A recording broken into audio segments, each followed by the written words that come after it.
नमस्कार दोस्तों, आर के वाई पीसीएस क्लास में आपका स्वागत है। मैं राजेश कुमार आपके लिए लेकर आया हूँ राजस्थान पॉलिटी की क्लास, जो कि RS first grade, second grade और थर्ड ग्रेड के हिसाब से महत्वपूर्ण क्लास है। दोस्तों, हमने जो क्लासेस स्टार्ट कर रखी है उसमें राजस्थान क्लासेस करती है, राजस्थान पॉलिटी और दर्शन शास्त्र क्लासेस स्टार्ट कर रखी है। आर के वाई पीसीएस क्लास आपको सपोर्ट कर रहा है कि आप भी अपने लक्ष्य को प्राप्त कर सको। कहते हैं ना कि रखो हौसला, वो मंदिर भी आएगा, पैसा के पास चलकर समुंदर भी आएगा, थक के ना बैठने मंजिल के मुसाफिर, मंजिल भी मिलेगी और मिलने का मजा भी आएगा। तो दोस्तों, ये जो संघर्ष है अभी, ये इस प्रकार ये आपको तोड़ के रख देगा, लेकिन आपको टूटना नहीं है। आपको अपना मंजिल प्राप्त करने के बाद ही रुकना है। अभी आपको ये परेशान कर रहा है, लेकिन जब आपकी मंजिल आपको मिल जाएगी, तब देखना आपके आसपास इतना इतना खुशी का माहौल होगा। आपके माता पिता के चेहरों पर, आपके परिवार के सदस्य, उनके चेहरों पर इतनी मुस्कुराहट होगी कि हाँ, मेरा बेटा या फिर मेरा भाई या फिर मेरा पति सफल हो गया। तो दोस्तों, जो आप जो टारगेट लेके चल रहे हो, उसके अकॉर्डिंग में आपको आपके लिए जो आर के वाई पीसीएस क्लास है, इसके ऊपर हम क्लासेस उपलब्ध करवा रहे हैं। जितना हो सके उतनी गहराई से क्लासेस लेकर चल रहे हैं, बोर्ड के माध्यम से पढ़ा रहे हैं, ताकि आप भी अपने नोट्स कंप्लीट कर सको। तो जो हमारी पॉलिटी चल रही थी राजस्थान पॉलिटी में, उसमें हमने विधानमंडल का जो टॉपिक था, उसे हमने अनुच्छेद के हिसाब से कंप्लीट कर लिया था। अनुच्छेद 168 लेकर अनुच्छेद 212 तक हमने देख लिया था। अब उसके बाद में देखते हैं कि जो राज्य विधानसभा की जो समितियां होती है, राज्य विधानसभा की समितियां कितनी होती है, ये तो आपको पता होगा कितनी होती है, तो कमेंट करके बताएं कितनी होती है। तो जो राज्य विधानसभा की समितियां होती है, वो कितनी होती है? 22 होती है। 22 समितियां होती है। उसमें से जो स्थायी समिति होती है, यानी समितियों कितने भागों में बांटा गया है? 2 भागों में। तो जो स्थायी समिति होती है वो कितनी होती है? 17। और जो वित्तीय समिति होती है वो स्थायी समितियों में होती है, वो कितनी होती है? 4। 17 4 कितनी होगी? 21। और एक कौन सी होती है? तदर्थ समिति। तो इन समितियों के बारे में हम विस्तार से देखेंगे। कौन सी समिति में कितने सदस्य होते हैं, किस किसके द्वारा ये समिति गठित की जाती है, और कौन कौन से इसके सदस्य होते हैं। तो इनको कंप्लीट रूप से हम देखेंगे। जो क्वेश्चन आए हैं उनके अकॉर्डिंग हम देखेंगे, जो सिलेबस डिमांड कर रहा है उसके अकॉर्डिंग हम इसको पढ़ने की कोशिश करेंगे। तो जो राजस्थान की समितियां है, यानी राजस्थान विधानसभा की समितियां, आज का हमारा टॉपिक होगा, वो होगा राजस्थान विधानसभा की समितियां। राजस्थान विधानसभा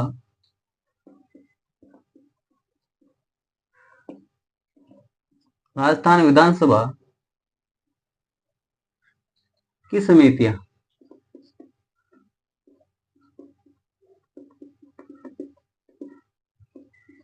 राजस्थान विधानसभा की समितियां, ये अपना आज का टॉपिक है। किसका?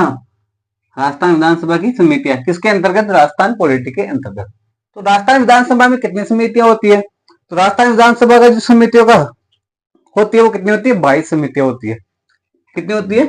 22 समितियां। समितियां 22 समितियां होती है। अब इन 22 समितियों को जो कितने भागों में डिवाइड किया गया? तो 22 समितियों को 2 भागों में डिवाइड किया गया। कितने भागों में? 2 भागों में डिवाइड किया गया। कौन कौन सी? एक तो स्थायी समिति, 2 भागों में डिवाइड किया गया। एक तो स्थायी समिति, स्थायी समिति, और एक तदर्थ समिति।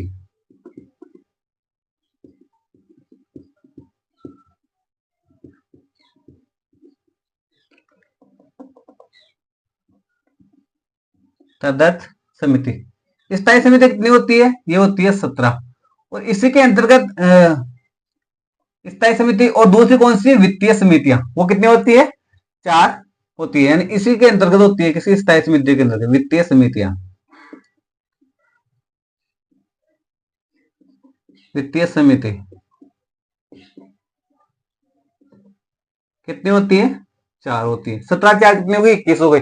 और एक कौन सी होती है? तदर्थ समिति। इस प्रकार जो राज्य विधानसभा में समिति का डिवाइडेशन किया गया, वो इस प्रकार किया गया कि एक तो परमानेंट समिति और एक तदर्थ समिति। तो जो समितियां है इनको हम एक एक करके देखेंगे। तो सबसे पहले देखेंगे वित्तीय समितियां। सबसे पहले देखेंगे हम वित्तीय समितियां। जिसमें हम देखेंगे सबसे पहले लोक लेखा समिति। यानी पहली समिति कौन सी होगी? वित्तीय समितियां।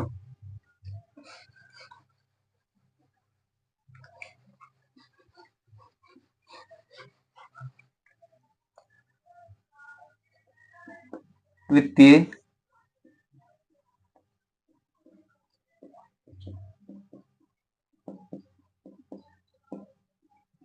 समितियां पहले कौन सी होगी? लोक लेखा समिति। लोक लेखा समिति।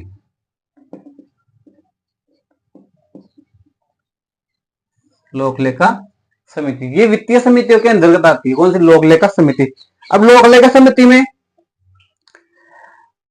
क्या कार्य होता है? तो लोक लेखा समिति में जो वित्तीय खर्चे होते हैं, वित्तीय खर्चे यानी वित्त के संबंधित या धन के संबंधित जो खर्चे होते हैं, उन पर नियंत्रण किया जाता है और उन पर निगरानी रखी जाती है। किस समिति के द्वारा? लोक लेखा समिति के द्वारा। यानी इसके द्वारा वित्तीय खर्चों पर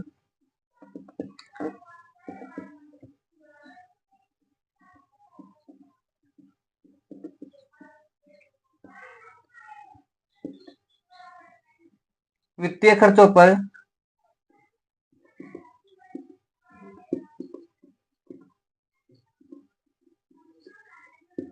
नियंत्रण और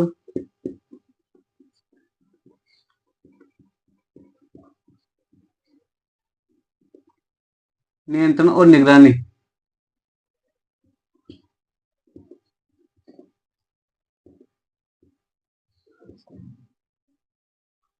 निगरानी रखी जाती है। किस समिति में? तो वित्तीय समिति में। किसमें? वित्तीय समिति में। अब वित्तीय समिति में जो वित्तीय खर्चे होते हैं, जो भी वित्त संबंधी खर्चे होते हैं, उनको क्या किया जाता है? उन पर निगरानी रखी जाती है। इसका गठन कब हुआ? वित्तीय समिति का गठन कब हुआ था? इसका गठन हुआ 10 अप्रैल 1952 को। 10 अप्रैल 1952 को। किसके द्वारा? तो राजस्थान विधानसभा में इसका गठन हुआ। इसका गठन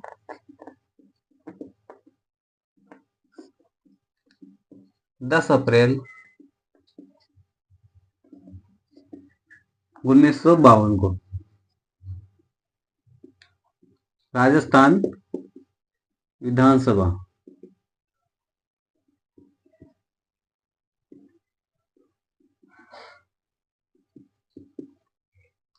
कब हुआ इसका गठन? तो 10 अप्रैल 1952 को इसका गठन हुआ।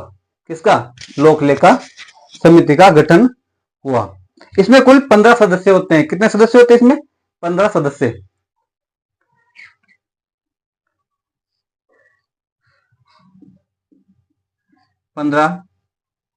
इसमें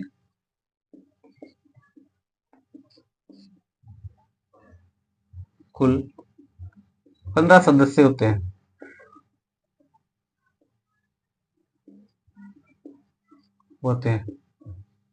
कितने सदस्य होते हैं? 15 सदस्य होते हैं। किसमें? लोक लेखा समिति में। इसके सदस्यों का चुनाव विधानसभा के सदस्यों के द्वारा एकल संकरणीय मत प्रणाली के द्वारा प्रतिवर्ष किया जाता है। यानी जो सदस्य होते हैं इनमें इसका चुनाव किस प्रकार किया जाता है? तो विधानसभा के सदस्यों के द्वारा किस पद्धति के माध्यम से? तो एकल संकरणीय मत प्रणाली के माध्यम से इनके सदस्यों का चुनाव किया जाता है। सदस्यों का चुनाव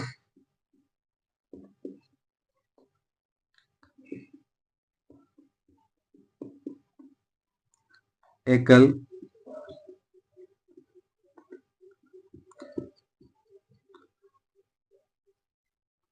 संक्रमणीय मत प्रणाली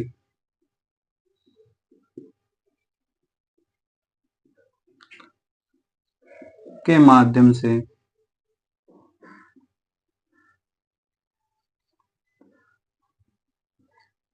विधानसभा के सदस्यों द्वारा किया जाता है।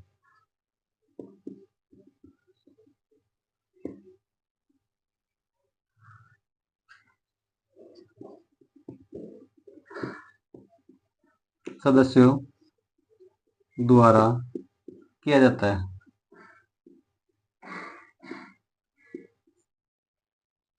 विधानसभा के सदस्यों के द्वारा किया जाता है। किसका चुनाव? तो जो लोक लेखा समिति है उसका जो सदस्य होता है, यानी लोक लेखा समिति के जो 15 सदस्य हैं उनका चुनाव किसके द्वारा? विधानसभा के सदस्यों के द्वारा एकल एकल संकरणीय मत प्रणाली के माध्यम से किया जाता है। कितने सदस्यों का? 15 सदस्यों का। लोक लेखा समिति में अध्यक्ष और विपक्षी दल, जो अध्यक्ष होता है वो कैसा होता है? विपक्षी दल का होता है। लोक लेखा समिति में अध्यक्ष होता है वो किस दल का होता है? तो विपक्षी दल का होता है। यानी इस समिति का अध्यक्ष,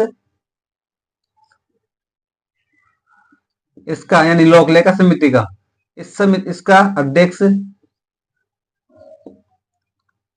विपक्षी दल का होता है। विपक्षी का मतलब समझ रहे हो ना आप? जो बहुमत प्राप्त दल है उसके सामने वाला दल विपक्षी दल। पक्ष होता है, एक विपक्ष होता है, तो विपक्ष के दल होता है उनका विपक्षी दल का होता है। यानी जो ये लोक लेखा समिति इसका अध्यक्ष होगा किस दल से होगा? तो विपक्षी दल से होगा, यानी सामने वाले दल से। जिस दल की सरकार है उससे नहीं होगा, जिस दल का विधानसभा में बहुमत है उससे नहीं होगा, जो विपक्षी दल है उससे इसका अध्यक्ष नियुक्त किया जाएगा, उससे इसका अध्यक्ष नियुक्त किया जाएगा। लोक लेखा समिति का अध्यक्ष विपक्षी दल से होगा, ये मैंने आपको बताया। अब इसके अध्यक्ष का चुनाव विधानसभा के जो अध्यक्ष है, विधानसभा अध्यक्ष है वो करते हैं। किसका चुनाव? इस जो समिति के अध्यक्ष का चुनाव जो विधानसभा का अध्यक्ष होता है उसके द्वारा किया जाता है। लोक लेखा समिति के अध्यक्ष का चुनाव, यानी इसका चुनाव होता है, इसके आगे लिखता हूं, जिसका मतलब इस अध्यक्ष का, जिसका चुनाव विधानसभा के अध्यक्ष के द्वारा किया जाता है। विधानसभा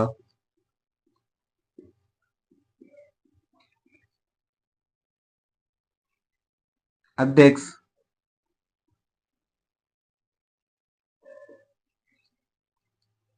के द्वारा किया जाता है।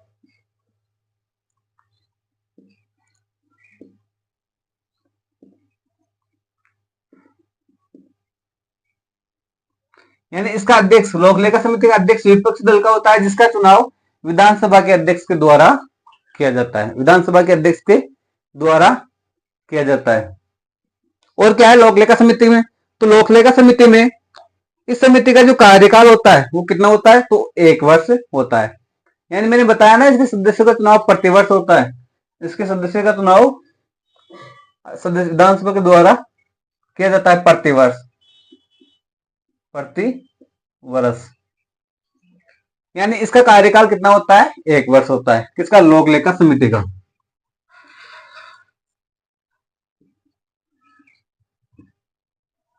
कार्यकाल कितना होता है? 1 वर्ष। इसका कार्यकाल 1 वर्ष होता है। किसका? लोक लेखा समिति का कार्यकाल कितना होता है? 1 वर्ष होता है। यह समिति अपनी रिपोर्ट विधानसभा अध्यक्ष को सौंपती है। यानी जैसे ही जो वित्तीय खर्चे हुए उन पर निगरानी का, नियंत्रण का जो कार्य होगा वो लोक लेखा समिति के द्वारा होता है। अब इस समिति के द्वारा जो रिपोर्ट बनाई जाती है वो किसको सौंपी जाती है? तो वो विधानसभा अध्यक्ष को सौंपी जाती है। यानी इस समिति के द्वारा, इस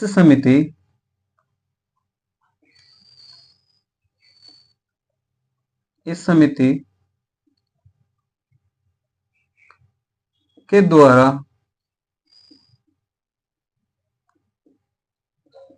तैयार रिपोर्ट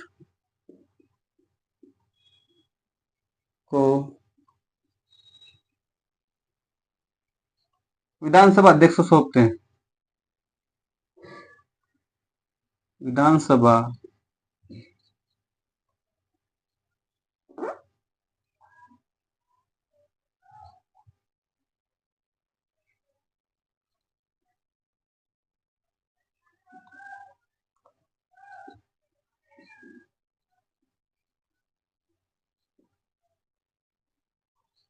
विधानसभा अध्यक्ष को सौंपी जाती है। यानी इसमें जो रिपोर्ट तैयार करती है किसे सौंपती है? विधानसभा अध्यक्ष को। किसे? विधानसभा अध्यक्ष को। अब जो सीएजी होता है उसे इस लोक लेखा समिति का क्या कहा जाता है, मार्गदर्शक कहा जाता है, जो आर्टिकल 148 से लेकर आर्टिकल 151 तक जो सीएजी बताया गया है, जिसे बोलते हैं कंट्रोलर ऑडिट जनरल बोलते हैं, तो उसका जो जिस लोक लेखा समिति इसका मार्गदर्शक कौन होता है, तो वो होता है सीएजी। लोक लेखा समिति का मार्गदर्शक कौन होता है, सीएजी, यानी इसका मार्गदर्शक कौन होता है, मार्गदर्शक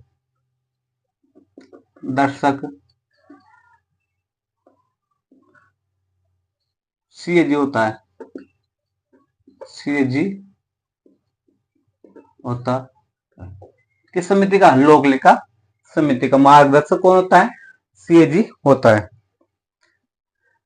प्राक्कलन समिति को लोक लेखा समिति की क्या कहा जाता है, जुड़वा बहन कहा जाता है। यानी जो प्राक्कलन समिति होती है उसके बारे में पढ़ेंगे हम, जो नेक्स्ट क्लास होगी अपनी उसमें। यानी जो प्राक्कलन समिति होती है उसे लोक लेखा समिति की जुड़वा बहन कहा जाता है। ये बात कई बार क्वेश्चन पूछ लिया गया है पहले तो, कि जो लोक लेखा समिति होती है उसका मार्गदर्शक कौन होता है, ये क्वेश्चन आ चुका है, तो वो होता है सीएजी। और क्वेश्चन पूछ लिया गया है कि जो लोक लेखा समिति है इसकी जुड़वा बहन कौन है, तो कौन सी है, प्राक्कलन समिति। प्राक्कलन समिति को इसकी जुड़वा बहन कहा जाता है।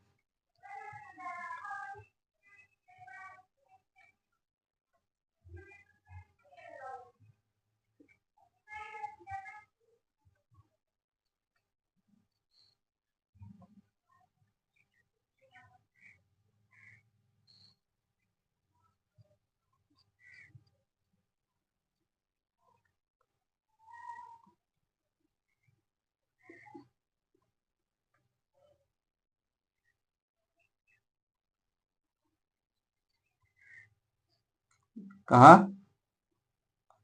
जाता है, यानी इसकी जुड़वा बहन किसे कहते हैं, प्राक्कलन समिति को कहा जाता है। तो ये हमने देखा लोक लेखा समिति के बारे में। लोक लेखा समिति के बारे में क्या देखा, तो जो वित्तीय समिति के अंतर्गत कौन आती है, लोक लेखा समिति आती है। तो लोक लेखा समिति का मार्गदर्शक किसे कहते हैं, तो वो कहते हैं सीएजी को, जिसे बोलते हैं कंट्रोलर ऑडिट जनरल बोलते हैं, जो कि आर्टिकल किससे 148 से लेकर आर्टिकल 151 के बीच में इसका विस्तार है, किसका, सीएजी का। उसके बाद में देखा है कि जो सीएजी होती है उसका कार्य क्या होता है, तो वित्तीय खर्चों पर जो नियंत्रण और जो निगरानी करती है वो कौन करती है, सीएजी करती है। सीएजी अपनी रिपोर्ट किसे सौंपती है, तो वो विधानसभा अध्यक्ष को अपनी रिपोर्ट सौंपती है। इसका गठन कब हुआ, तो इसका गठन हुआ 10 अप्रैल 1952 को। इसका गठन हुआ किसके द्वारा, राजस्थान विधानसभा के द्वारा, इसका राज्य विधानसभा के द्वारा इसका गठन किया गया। इसमें कुल 15 सदस्य होते हैं, किसमें, लोक लेखा समिति में कितने सदस्य होते हैं, 15 सदस्य होते हैं। सदस्यों का चुनाव किसके द्वारा होता है, तो सदस्यों का चुनाव एकल संक्रमणीय मत प्रणाली के द्वारा विधानसभा के सदस्यों के द्वारा इसका चुनाव किया जाता है। किनका, सदस्यों का चुनाव किया जाता है। इसका अध्यक्ष विपक्षी दल का होता है, यानी इसका अध्यक्ष होता है वो किस दल से होता है, विपक्षी दल से होता है। जिसका चुनाव कौन करता है, जिसका चुनाव विधानसभा का अध्यक्ष है उसके द्वारा इस लोक लेखा समिति के अध्यक्ष का चुनाव किया जाता है। इसका कार्यकाल कितना होता है, तो इसका कार्यकाल 1 वर्ष होता है। यानी जो सदस्य का चुनाव होता है वो प्रतिवर्ष किया जाता है, सदस्य का चुनाव प्रतिवर्ष किया जाता है। इसका जो कार्यकाल होता है वो 1 वर्ष होता है। इस समिति के द्वारा जो तैयार रिपोर्ट की जाती है, जो रिपोर्ट तैयार की जाती है वो किसे सौंपी जाती है, तो विधानसभा के अध्यक्ष को सौंपी जाती है। और जो लोक लेखा समिति है इसकी जुड़वा बहन किसे कहते हैं, तो वो कहते हैं प्राक्कलन समिति को। तो दोस्तों आज का जो हमारी क्लास होगी वो यही तक होगी, जो हमने आज देखी लोक लेखा समिति। ये राजस्थान की जो एग्जाम है उसके पॉइंट ऑफ व्यू से बहुत ही महत्वपूर्ण क्लास है। इसमें से क्वेश्चन आए भी हुए हैं, क्वेश्चन बढ़ भी सकते हैं और क्वेश्चन बढ़ने की संभावना भी है। पूरा मैटर था जो मैंने आपको बता दिया। अब इसके बाद हम देखेंगे प्राक्कलन समिति, वो हम देखेंगे नेक्स्ट क्लास में। तब तक के लिए दोस्तों RKYPCS क्लास को सब्सक्राइब कीजिए, अपने दोस्तों के पास शेयर कीजिए और ज्यादा से ज्यादा अपने दोस्तों को जोड़ने की कोशिश कीजिए। दोस्तों जो कंटेंट दिया जा रहा है आपको विश्वास कीजिए वो आपको कंटेंट एकदम बिल्कुल सही और सटीक दिया जा रहा है। अगर फिर भी कोई त्रुटि अगर गलती होती है तो कमेंट में आप हमें बता सकते हो। दोस्तों जो क्लासें लगाई जा रही है ये एग्जाम पॉइंट ऑफ व्यू से बहुत महत्वपूर्ण है। पूर्ण रूप से गहराई से, पूरा गहराई से लेकर आपको मैं चल रहा हूँ, हर एक टॉपिक का एनालिसिस करवा रहा हूँ। तो ज्यादा से ज्यादा अपने दोस्तों को जोड़ने की कोशिश करो और अपने दोस्तों के पास शेयर करो। RKYPCS क्लास को सब्सक्राइब कीजिए और हमें सपोर्ट कीजिए। आपने इतना समय हमारे साथ बिताया, इसके लिए धन्यवाद। बड़ों का सम्मान करें, छोटों को प्यार दे और अपना व्यक्तित्व इस प्रकार विकसित करें कि महिलाएं आपके साथ सम्मानित और गौरवान्वित महसूस करें। तब तक के लिए धन्यवाद।